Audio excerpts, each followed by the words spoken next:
todo el mundo sabe que Milei miente y lo aceptan. Duro, ¿no? Vamos a tener un 2025 cargadito. Y eso que el 2024 no fue poca cosa, ¿no? Totalmente. La verdad que un año que viene a priori interesante. Más que nada, yo lo que vengo planteando acá en el programa es la probabilidad de que desdoblen elecciones en la gran mayoría de las provincias es elevada. Ya tenemos varias que lo van a hacer. De hecho, hay un par también que tienen elección a gobernador. Por lo cual vamos a tener un año que, si no es cada fin de semana, es fin de semana de por medio de alguna elección, ¿no? Mirá, yo tengo una posición muy clara al respecto, pública. Yo creo que es de una gran irresponsabilidad en términos políticos plantear desdoblamientos sin tener la más mínima idea de cuáles van a ser los impactos y las consecuencias. Yo te voy a dar ejemplo, el más inmediato. El año 2023, año de elecciones presidenciales, la mayoría de los gobernadores del peronismo, viendo lo difícil que venía el escenario nacional, pensaron que en las provincias iban a tener el mismo escenario y que de la única manera que tenían para zafar de una eventual derrota nacional era no pegarse a la elección de presidente. Por lo tanto, tomaron la decisión, la totalidad de los gobernadores, salvo el de Buenos Aires, que va por ley pegado, tomaron la decisión de adelantar. ¿Cuáles fueron las consecuencias? Bueno, Santa Cruz del peronismo perdió, Chubut, el peronismo, perdió. Sí. San Juan, el peronismo perdió. Lo mismo pasó en San Luis, lo mismo pasó en Santa Fe, lo mismo pasó en Entre Ríos, lo mismo pasó en Chaco. ¿Qué quiero decir con esto? Que la política argentina tiene la mala costumbre de que pone sus objetivos electorales de corto plazo vinculados a reformas en la metodología electoral o el procedimiento electoral. Y esto es un problema porque la mayoría de las veces se hacen sobre el pucho, digamos. A ver, hacer una movida de estas características, de cambiar, por ejemplo, eliminar las PASO o desdoblar las elecciones, se las hace sobre el año electoral prácticamente. Y eso no está bueno desde el punto de vista de la competencia, el respeto a las reglas de juego.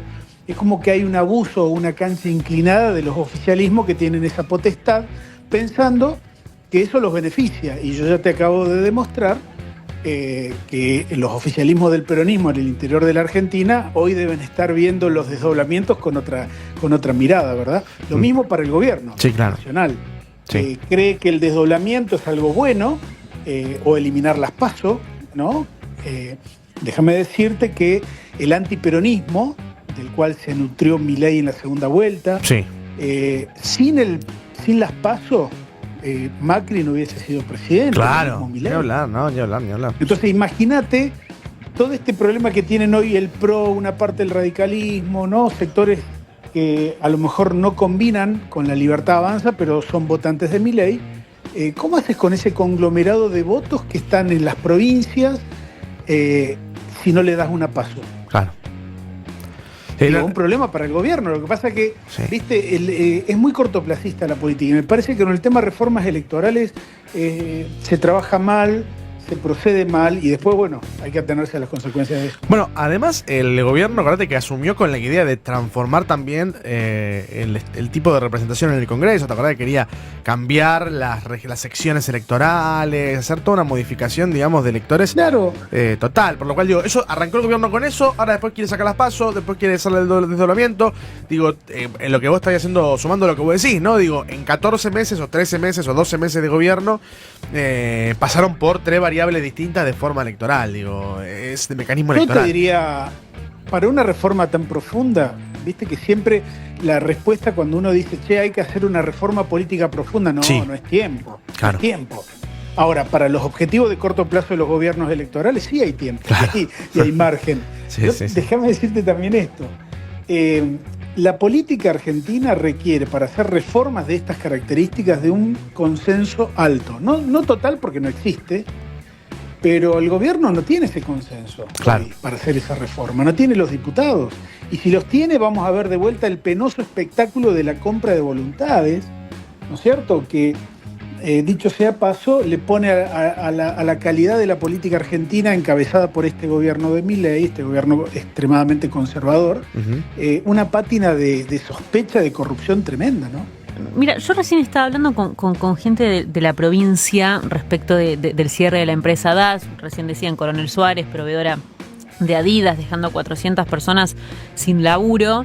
Y me decían, la verdad es que no terminamos de ver de qué manera podemos dar la disputa, ¿no? Porque hay 400 personas que se quedan sin trabajo y parece que no pasa nada. La inflación al principio del año voló por los aires y no pasaba nada. Y todo el tiempo amagamos con que iba a pasar algo y al fin y al cabo no termina pasando nada. Entonces digo, ¿desde qué lugar das la pelea, si querés, la disputa, si constantemente estás al borde del precipicio y nadie se cae, ¿no? Es un poco la metáfora. Podríamos decir, para describir a Argentina, a mí me resulta acá en España, digo lo siguiente: Argentina es ese país en el mundo que la inflación baja mientras los precios suben, ¿no?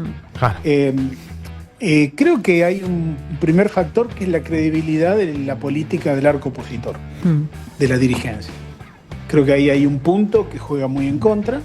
Segundo, hay una situación de indiferencia social frente a los problemas que genera este gobierno en términos sociales y económicos, que hay como una falta de interés o falta de solidaridad, ¿no? Es como una convalidación de esta crueldad institucionalizada.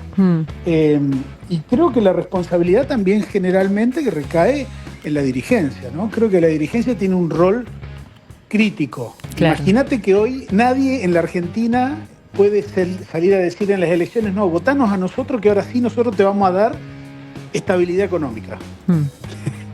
Claro. ¿Viste? Nadie. No. O ahora sí te vamos a dar la vivienda que no te pudimos dar en los últimos 20 años. Claro. En algunos sectores sí, pero en la gran mayoría no. Obvio. Pero entonces, ahí hay la construcción de credibilidad, Nasa. Yo te diría que ahí está uno de los pilares de una recuperación. Además, decirte que la política todavía no entiende el desafío que les ha propuesto Milei, ¿no? Claro. Pero ahí yo te hago otra pregunta, porque hay economistas del palo contrario, ¿no? Al proyecto económico de Milei, que dice, ojo que esto en los términos de Milei, que salga bien significa que un 30% pueda vivir bien o muy bien y un 70% que viva mal o muy mal. Pero al mismo tiempo vos me estás diciendo, o sea, yo tomo esa idea, después tomo tu idea de, no hay oposición por la otra parte. Entonces digo, si tenés un 70% que vive mal, un 30% que vive bien, pero del otro lado no tenés una construcción política que presente una alternativa concreta, entonces la gente se puede aguantar vivir de esa manera, o el hartazgo puede ser mayor, o puede obligar a que efectivamente haya una alternativa política concreta. Hoy yo debo pensar en términos pragmáticos que la mayoría de la sociedad argentina aceptó la pérdida del valor adquisitivo de su ingreso como un factor permanente. Hoy debemos pensar que la mayoría de la sociedad argentina ha aceptado esta metodología de ausencia de transparencia en lo que hace un gobierno, como es el gobierno Milei, que impide el acceso a la información pública. Hoy debemos pensar que una mayoría de la población acuerda o consensúa en torno a la agresividad que tiene este gobierno en el maltrato a la política, a los periodistas, a las empresas de medios de comunicación. Digo, lamentablemente debemos partir del reconocimiento de esa realidad, porque es una realidad. Claro. No estamos viviendo un contexto de una transición democrática para una mejora. Al contrario, estamos desmejorando. Y ese desmejoramiento tiene raíces en una desilusión y un desencanto que una mayoría de la población siente hacia la política. Así que hasta que la política no se recupere en su credibilidad, la gente le va a seguir abriendo el crédito a Milei, porque eventualmente, fíjense esto que les digo, ¿no? Todo el mundo sabe que Milei miente de manera descarada, ¿no? Es una fábrica de fake news su gobierno. Y la gente lo admite, pero no le importa. Claro. ¿Por qué no le importa? Porque le abre crédito por la cuestión económica. Entonces, hasta que la economía no se vuelva en contra del propio Milei y la política siga en Narnia, como hasta ahora, peleándose entre ellos, y bueno, la sociedad no tiene ninguna alternativa o algo que represente como una alternancia por la positiva a este gobierno.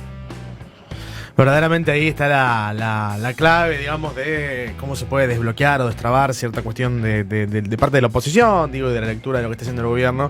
Es muy, muy complejo. Yo sigo sorprendido, pasa el tiempo y me sorprendo de la dificultad que tiene la oposición de leer al gobierno. No. Me sorprende, o en realidad tal vez evidencia que personas que uno consideraba que tenían cierta capacidad política tal vez no tienen tal, ¿no? O por lo menos no es tan alta. Pero la tienen.